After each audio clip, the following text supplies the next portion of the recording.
اعوذ باللہ من الشیطان الرجیم بسم اللہ الرحمن الرحیم ومنهم أميون لا يعلمون الكتاب إلا أماني وإن هم إلا يظنون، اور ان میں ان پڑھ لوگ بھی ہیں جو کتاب الہی کا علم نہیں رکھتے بلکہ آرزوؤں کے لیے بیٹھے ہیں اور صرف اٹکل کی باتیں کرتے ہیں۔ یہ سورہ بقرہ کی 78 نمبر کی آیت ہے۔ اس سے پہلے سے ان لوگوں کا تذکرہ چل رہا تھا جو قوم بنی اسرائیل میں بڑے مانے جاتے تھے، علماء، مشائخ جسے کہا جاتا ہے، جو تعلیم یافتہ لوگ تھے۔ اب اس میں کہ عوام الناس کا تذکرہ آ رہا ہے کہ جو امی کہا گیا، ان پڑھ لوگ، جن کو پڑھنا لکھنا نہیں آتا، جنہوں نے علم حاصل نہیں کیا، تو ایسے لوگوں کی آرزویں بھی کچھ کم نہیں تھی، تمنائیں کچھ کم نہیں تھی۔ اللہ تعالیٰ فرما رہے ہیں وَمِنْهُمْ أُمِّيُّونَ لَا يَعْلَمُونَ الْكِتَابَ، جبکہ وہ کتاب کے بارے میں کچھ بھی نہیں جانتے، لیکن آرزویں اور خواہشیں تو بہت پال کے رکھے تھے۔ إِلَّا أَمَانِيَّ وَإِنْهُمْ إِلَّا يَظُنُّونَ، لیکن وہ سب ان کے گمان تھے، خوش فہمیاں تھے۔ اللہ تعالیٰ بتا رہے ہیں کہ ایسے خوش فہمیاں اور ایسے گمان چلنے والے نہیں ہیں۔ لَيْسَ بِأَمَانِيِّكُمْ وَلَا أَمَانِيِّ أَهْلِ الْكِتَابِ مَنْ يَعْمَلْ سُوءًا يُجْزَ بِهِ وَلَا يَجِدْ لَهُ مِنْ دُونِ اللَّهِ وَلِيًّا وَلَا نَصِيرًا۔ سورہ نساء 5ویں پارے میں اللہ تعالیٰ اس بات کی وضاحت کرتے ہوئے فرماتے ہیں کہ یہ تمہاری آرزوؤں کے مطابق نہیں ہے اور نہ ہی اہل کتاب کی تمناؤں اور خواہشوں کے پر موقوف ہے کہ جو کوئی بھی جس قسم کا عمل کرے گا، اگر تم برا عمل کرو گے، مَن یعمل سوءًا یجزا بہ، کوئی اگر ایسا کرے گا تو پھر وہ نہیں پائے گا ولا یجد لہ من دون اللہ ولی ولا نصیر، اللہ کے پاس کوئی مدد کرنے والا، کوئی مددگار، کوئی اس کا تائید کرنے والا۔ تو یہ جو ہے اصول ہے، اور جو آرزویں اور جو تمنائیں رکھ کر زندگی گزارتے ہیں ان لوگوں کے لیے اس میں بڑی سخت وعید ہے۔ اصل میں جب آدمی بے عملی اور بد عملی کی زندگی گزارنے کا عادی ہو جاتا ہے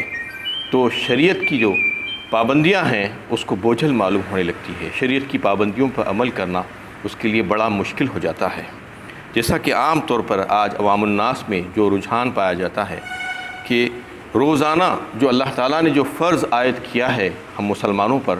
اس سے تو غافل ہیں، نماز پڑھنے سے غافل، دیگر اچھے کام کرنے سے غافل، لیکن ڈھونڈتے پھرتے ہیں کہ کہیں نہ کہیں سے کوئی شارٹ کٹ مل جائے، کوئی ایسا راستہ مل جائے جس سے میں اپنے رب کو راضی کر لے سکوں۔ اور یہ کام کون کرتے ہیں؟ ان کو بتانے کا کام، ان کو باور کرانے کا کام ان کے بڑے امام، پیشوا اور مقتدا علماء سوء جو ہوتے ہیں، جو صرف اپنے فائدے کی خاطر اس قسم کی حرکتیں کر کے عوام الناس کو گمراہ کر دیتے ہیں۔ ان کو بتاتے ہیں کہ بس چل جائے گا کام، تم فلاں چیز کر لو اور فلاں چیز کر لو۔ ان کو جو ہے تعویلیں چاہیے، اور اپنی بے عملی کی زندگی کو وہ جو ہے ڈھونڈنا چاہتے ہیں تعویل کلام الہی میں، اور اس قسم کے لوگوں کے جو ہے جو مددگار ہوتے ہیں وہ امام اور پیشوا ان کے، اور پیر و مرشد جو اس قسم کے جھوٹے کام کرنے والے، جو چولے اوڑھ کر اپنے آپ کو پیر و مرشد بناتے ہیں، اصل میں پیر و مرشد نہیں ہوتے ہیں وہ، بلکہ ظاہر کرتے ہیں کہ وہ بڑے اچھے لوگ ہیں اور تم کو ہم جو ہے صحیح راستے پر لا سکتے ہیں۔ اور نجات کے لیے وہ یہ بتاتے ہیں کہ مذہب کے ساتھ عقیدت کا اظہار اور محبت اور فلاں بزرگوں کا دامن اس سے وابستہ ہو جانا، بس یہی کافی ہے۔ زندگی کتنی ہی گنہگارانہ ہو، فلاں اور فلاں کے طفیل میں تمہیں جنت ضرور مل جائے گی۔ لیکن قرآن نے اس قسم کی جھوٹی دینداری کی جڑ کاٹ کر رکھ دی اور بتا دیا ہے کہ نجات کے معاملے میں یہ جھوٹی آرزویں، تمنائیں تمہاری چلنے والی نہیں ہیں۔ یہ بالکل غلط بات ہے، یہ جو بھی تم کو باور کرا رہے ہیں ایسا نہیں ہونے والا ہے۔ احسب الناس ان یترکوا ان یقولوا آمنا وهم لا یفتنون، سورہ عنکبوت 20ویں پارے میں اللہ تعالیٰ نے واضح فرمایا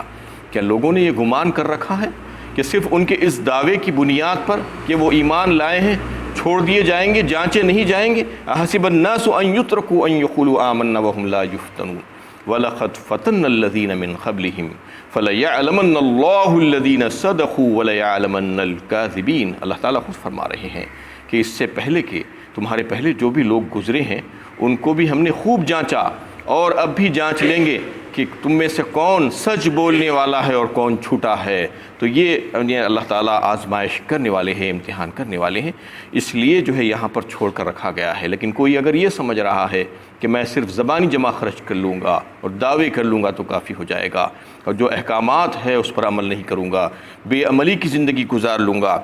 اور کوشش یہ کروں گا کہ کہیں نہ کہیں سے کوئی جواز جو ہے نکال لوں تاکہ میری بے عملی کی زندگی کا جواز مل جائے اور میں جو چاہا کرتا پھروں، اللہ تعالیٰ فرما رہے ہیں ایسا نہیں چلنے والا ہے، بلکہ جو جیسا عمل کرے گا اسی کے مطابق اس کو جزا یا سزا ملنے والی ہے۔ فَوَيْلٌ لِّلَّذِينَ يَكْتُبُونَ الْكِتَابَ بِأَيْدِيهِمْ ثم يقولون هذا من عند الله ليشتروا به ثمنا قليلا فويل لهم مما كتبت أيديهم وويل لهم مما يكسبون۔ پس تباہی ہے ان لوگوں کے لیے جو اپنے ہاتھ سے کتاب لکھتے ہیں پھر کہتے ہیں کہ یہ اللہ کی جانب سے ہے تاکہ اس کے ذریعے تھوڑی سی قیمت وصول کر لیں، تو ان کے ہاتھ کا یہ لکھا ہوا بھی ان کے لیے تباہی کا باعث ہے، اور ان کی یہ کمائی بھی ان کے لیے موجب ہلاکت ہے۔ اس میں اللہ تعالیٰ ان لوگوں کا حال بیان کر رہے ہیں جو یہودیوں کے جو علماء تھے، جو بڑے تھے۔ یہ سارے واقعات بیان کرنے کا مقصد کیا ہے؟ یہ قوم بنی اسرائیل، جیسا کہ اس سے پہلے میں شروع میں آپ کے سامنے عرض کیا ہوں کہ یہ قوم بنی اسرائیل کے واقعات بہت زیادہ ملیں گے آپ کو قرآن میں، کیونکہ یہ قوم جو کام کی تھی، اللہ کے نبی صلی اللہ علیہ وسلم نے فرمایا ہے کہ امت محمد یا میری امت بھی ایسے ہی کام کرے گی، تو ان کو متنبع کرنے کے لیے، خبردار کرنے کے لیے، نصیحت اور عبرت دلانے کے لیے، دیکھو یہ لوگ جن کام کو کرنے کے بعد ان کی ہلاکت واقع ہوئی تھی، اللہ کا غضب ان کے اوپر نازل ہوا تھا، تم ایسے کام کبھی بھی نہیں کرنا، تم ان سے بچ کر رہنا۔ یہ جیسا کہ اس سے پہلے یہ بات آ چکی ہے کہ وہ لوگ صرف آرزوؤں اور تمناؤں میں اپنی زندگی گزارتے تھے۔ آج بڑی بدقسمتی کی بات ہے کہ آج امت محمدیہ کے افراد بھی، امت مسلمہ بھی ایسا ہی کر رہی ہے۔ زیادہ تر اکثریت اگر آپ دیکھیں تو صرف آرزوؤں اور تمناؤں اور خواہشوں میں ہی زندہ ہیں، بس یہ سمجھ رہے ہیں کہ اللہ غفور الرحیم ہے، اللہ جبار و قہار بھی ہے، اللہ تعالیٰ پکڑنے والے بھی ہے، جہنمی بنائے ہیں اللہ تعالیٰ، پھر اس میں ڈالنے والے بھی ہیں جو نہ اللہ کے نافرمان ہیں، جب جنت بنائے ہیں تو اس کے ساتھ جہنم بھی ہے۔ تو یہ بات سمجھ لینی چاہیے، اللہ تعالیٰ غفور الرحیم ہے، ان لوگوں کے لیے ہے جو انہیں جانے بوجھے بغیر کوئی غلطی کر لیتے ہیں، پھر اللہ تعالیٰ سے رجوع کرتے ہیں، معافی کی درخواست کرتے ہیں، توبہ کرتے ہیں، تو وہ لوگوں کے لیے اللہ تعالیٰ غفور الرحیم ہے۔ ایسے لوگوں کے لیے نہیں ہے جو گناہوں پر اصرار کیے بیٹھے ہیں اور منمانی زندگی گزارنا چاہتے ہیں، جانتے بوجھتے بے عملی کی زندگی گزارنا چاہتے ہیں، ان لوگوں کو اللہ تعالیٰ معاف نہیں فرمانے والے ہیں۔ اس میں اللہ تعالیٰ ان لوگوں کا حال بیان کر رہے ہیں جو ان کے علماء تھے، جو اپنے جو ہے ماننے والے جو لوگ تھے ان کو گمراہ کرنے کی خاطر کچھ ایسے مسئلے مسائل، ایسی باتیں بتا دیتے اور ان کو یہ کہہ دیتے کہ یہ اللہ کی کتاب میں ہے، اپنے ہاتھوں سے لکھتے۔ فَوَيْلٌ لِّلَّذِينَ يَكْتُبُونَ الْكِتَابَ بِأَيْدِيهِمْ ثُمَّ يَقُولُونَ هَذَا مِنْ عِندِ اللَّهِ، یہ کتاب اللہ کی باتیں ہیں کہتے، لیکن یہ کتاب اللہ کی باتیں نہیں ہوتی تھی، یہ صرف جھوٹ تھا، اور یہ اپنی مذہبی اعتبار سے جو ہے لوگوں کو دھوکہ دینا چاہ رہے تھے، مذہب کا سہارا لے کر، اور تحریفات کرتے تھے کتابوں میں اور اپنے ہاتھوں سے لکھ کر لوگوں کو بتاتے تھے۔ یہ کس وجہ سے؟ کہ تھوڑا سا فائدہ دنیا کا حاصل کرنے، لِيَشْتَرُوا بِهِ ثَمَنًا قَلِيلًا، دنیا چاہے پوری مل جائے، ساری کی ساری مل جائے تو بھی تھوڑا ہی ہے آخرت کے مقابلے میں۔ یہاں پر اگر کوئی یہ نہ سمجھے کہ میں کروڑہا روپیہ کما لے رہا ہوں لوگوں کو دھوکہ دے کر، جھوٹ بول کر، تو کوئی بڑی بات نہیں ہے، آخرت کے مقابلے میں اس کی کوئی اہمیت نہیں ہے۔ اللہ تعالیٰ یہ فرمانا چاہ رہے ہیں کہ خدا کی کتاب میں خود ساختہ باتیں شامل کر کے یا مذہبی کتاب خود تصنیف کر کے لوگوں کو یہ باور کرانا کہ یہ خدا کی نازل کردہ کتاب ہے، وہ زبردست گمراہی ہے جس کا شکار عام طور سے اہل مذاہب رہے ہیں۔ قرآن کہتا ہے کہ جو چیز فی الواقع خدا کی نازل کردہ نہیں ہے اس کو خدا کی طرف منسوب کرنا پرلے درجے کی گمراہی ہے، اور جو لوگ اس قسم کی جال سازی کرتے ہیں وہ سخت ظالم ہیں اور انہیں نہایت برے انجام سے دوچار ہونا ہوگا۔ اور ظاہر ہے کہ مذہب کے نام پر کھوٹے سکے چلانا اور لوگوں کی آنکھوں میں دھول جھونکنا کوئی معمولی جرم نہیں ہے، اس لیے ان کی سزا بھی بڑی سخت ہوگی۔ جو کچھ بھی آج یہ کمانے کی کوشش کر رہے ہیں یہ بہت کم ہے آخرت کے مقابلے میں، ان کو اس سے باز آ جانا چاہیے۔ اور پھر اس میں جو فرمایا گیا کہ ویل ہے ان کے لیے، ویل جہنم کی ایک گھاٹی کا نام بھی ہے۔ اس میں اب نے مسند احمد میں اور ترمذی شریف میں اس کا جو ہے تذکرہ آیا ہے کہ اللہ کے نبی صلی اللہ علیہ وسلم نے فرمایا کہ ویل جو جہنم کی جو گھاٹی ہے اس میں جو کفار کو پھینکا جائے گا اللہ تعالیٰ کی نافرمانوں کو، تو ان کو تہ تک پہنچتے پہنچتے 40 سال کا عرصہ لگ جائے گا، یعنی اتنی گہری گھاٹی ہوگی وہ کہ اس میں ڈالا جائے گا ان لوگوں کو جو اللہ تعالیٰ کے نافرمان ہوں گے۔ وَقَالُوا لَن تَمَسَّنَا النَّارُ إِلَّا أَيَّامًا مَّعْدُودَةً قُلْ أَتَّخَذْتُمْ عِندَ اللَّهِ عَهْدًا فَلَن يُخْلِفَ اللَّهُ عَهْدَهُ أَمْ تَقُولُونَ عَلَى اللَّهِ مَا لَا تَعْلَمُونَ۔ وہ کہتے ہیں کہ دوزخ کی آگ ہمیں چھوئے گی نہیں الا یہ کہ گنتی کے چند دنوں کے لیے آگ میں ڈالے جائیں۔ ان سے پوچھو کیا تم نے اللہ کے سے کوئی عہد لے رکھا ہے کہ اللہ اپنے عہد کے خلاف ورزی نہیں کرے گا، یا تم اللہ تعالیٰ کی طرف سے ایسی بات منسوب کرتے ہو جس کا تمہیں علم نہیں ہے؟ ان لوگوں کا یہ قول بھی تھا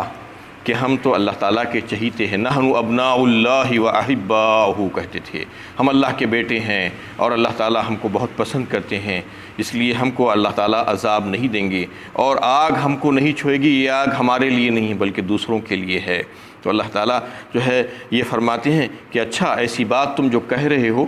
کیا تم نے اللہ تعالیٰ سے کوئی عہد لیا ہے؟ پوچھ لیجئے اے نبی صلی اللہ علیہ وسلم ان سے، کیا اللہ تعالیٰ نے ان سے کوئی معاہدہ کیا ہے کہ ان کو آگ میں نہیں ڈالا جائے گا، یا بغیر کوئی عہد و معاہدے کی ایسی باتیں کر رہے ہیں؟ اللہ تعالیٰ پر الزام لگا رہے ہیں کہ اللہ تعالیٰ ان کو آگ میں نہیں ڈالیں گے۔ اور ان کا یہ بھی کہنا تھا کہ چونکہ ہمارے لوگوں نے بچھڑے کی پوجا 40 دن تک کی تھی، اس لیے ہو سکتا ہے کہ اگر آگ میں ہمیں جانا بھی پڑے تو صرف 40 دن کی حد تک، اس سے زیادہ نہیں۔ یہ ان کی جو ہے ذہن کی باتیں تھی، زبان کی باتیں تھی۔ اللہ تعالیٰ فرما رہی ہے یہ سب غلط بات ہے، یہ جو کہہ رہے ہیں کوئی اللہ تعالیٰ کا ان کے ساتھ عہد و معاہدہ نہیں ہے کہ ان کو جہنم میں نہیں ڈالا جائے گا۔ بَلَا مَنْ كَسَبَ سَيِّئَةً وَأَحَاطَتْ بِهِ خَطِيئَتُهُ فَأُولَئِكَ أَصْحَابُ النَّارِ ہم فیہا خالدون۔ کیوں نہیں، جس نے برائی کمائی اور اس کے گناہوں نے اس کو گھیرے میں لے لیا تو ایسے ہی لوگ دوزخ والے ہیں اور اس میں ہمیشہ رہیں گے۔ اس میں ان لوگوں کی باتوں کی تردید فرما دی گئی کہ جنت اور جہنم تمہاری خواہشوں اور آرزوؤں کے پر موقوف نہیں ہیں، بلکہ جو جیسا عمل کرے گا اس کو اسی کے مطابق جنت اور جہنم ملنے لگے گی۔ وَأَن لَيْسَ لِلْإِنسَانِ إِلَّا مَا سَعَى وَأَنَّ سَعْيَهُ سَوْفَ يُرَى۔ سورہ نجم 27ویں پارے میں اللہ تعالیٰ نے فرمایا کہ جو کوشش کرے گا، جد و جہد کرے گا، جس قسم کی جد و جہد کرے گا اسی کے مطابق اس کو جزائے سزا ملے گی، اور بہت جلد وہ دیکھ لے گا کہ جو کوشش بھی اس نے دنیا میں کی تھی یعنی جنت یا جہنم کی شکل میں اس کے سامنے آ جائے گی۔ اور جو یہ سمجھ رہے ہیں کہ ہم جو چاہیں عمل کر لیں، ہم تو فلاں اور فلاں کی اولادوں میں سے ہیں اور اللہ کے چہیتے ہیں اور ہمارا حسب نسب تو وہاں سے جا کر ملتا ہے، یہ سب چلنے والا نہیں ہے۔ جو کفر اور شرک کرے گا اور جو اللہ تعالیٰ کی نافرمانی کی زندگی گزارے گا تو پھر اس کے لیے جہنم لازمی ہے، اس کو کوئی بچانے والا نہیں۔ ان اللہ لا یغفر ان یشرک بہ ویغفر ما دون ذلک لمن یشاء، فرما دیا اللہ تعالیٰ نے سورہ نساء 5ویں بارے میں۔ اللہ تعالیٰ ہرگز معاف نہیں کریں گے جو اللہ تعالیٰ کے ساتھ کسی اور کو بھی شریک کریں گے، اور اس کے علاوہ جس کو چاہیں اللہ تعالیٰ معاف کر دیں، یہ اللہ تعالیٰ کے اوپر ہے۔ لیکن جو شرک کریں گے، اللہ تعالیٰ کے ساتھ کسی اور کو بھی عبادت میں شریک کریں گے، تو پھر ان کی معافی کی کوئی گنجائش نہیں اگر وہ توبہ کے بغیر مر جائیں۔ ان الذین کفروا وماتوا وهم کفار اولئک علیہم لعنۃ اللہ والملائکۃ والناس اجمعین خالدین فیہا لا یخفف عنہم العذاب ولا هم ينظرون، فرمایا سورہ بقرہ 3 پارے میں اللہ تعالیٰ نے، یعنی جن کی موت واقع ہو گئی ہو کفر کی حالت میں، اللہ تعالیٰ کی نافرمانی کی حالت میں مر چکا ہے اگر کوئی، تو پھر اس کے اوپر لعنت ہے اللہ تعالیٰ کی، فرشتوں کی اور تمام لوگوں کی، اور پھر وہ ہمیشہ اللہ تعالیٰ کی عذاب میں جہنم میں رہے گا، اور اس کے لیے اس میں کسی قسم کے عذاب میں کوئی تخفیف نہیں ہونے والی ہے۔ تو یہ بات بالکل واضح ہو چکی ہے کہ جو اچھے عمل کرے گا تو پھر اس کے لیے جنت ہے، اور جو برے عمل کرے گا، جو کفر و شرک کی زندگی گزارے گا، نافرمانی والی زندگی گزارے گا، تو پھر اس کے لیے جہنم لازمی ہے، اس کو کوئی وہاں سے بچا نہیں سکتا۔ والذین آمنوا وعملوا الصالحات اولئک اصحاب الجنہ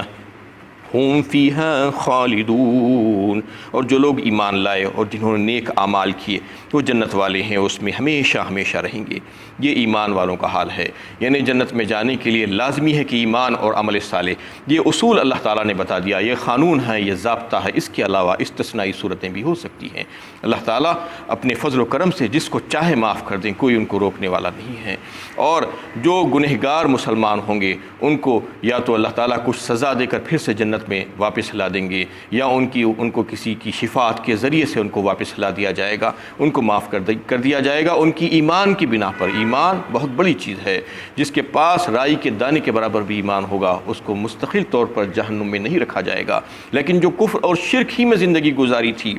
اس کے لیے بڑی خرابی اور تباہی اور ویل ہے، اس کو جہنم سے کوئی نہیں نکال سکے گا۔ اس میں اللہ تعالیٰ نے یہ واضح فرما دیا کہ جو کوئی بھی بدعملی کی زندگی اور بے عملی کی زندگی گزار کر خوش ہوتا ہے اور اپنی آرزویں اور تمنائیں رکھتے ہوئے یہ سمجھتا ہے کہ مجھے معاف کر دیا جائے گا، یہ چلنے والی بات نہیں ہے۔ وآخر دعوانا ان الحمد للہ رب العالمین۔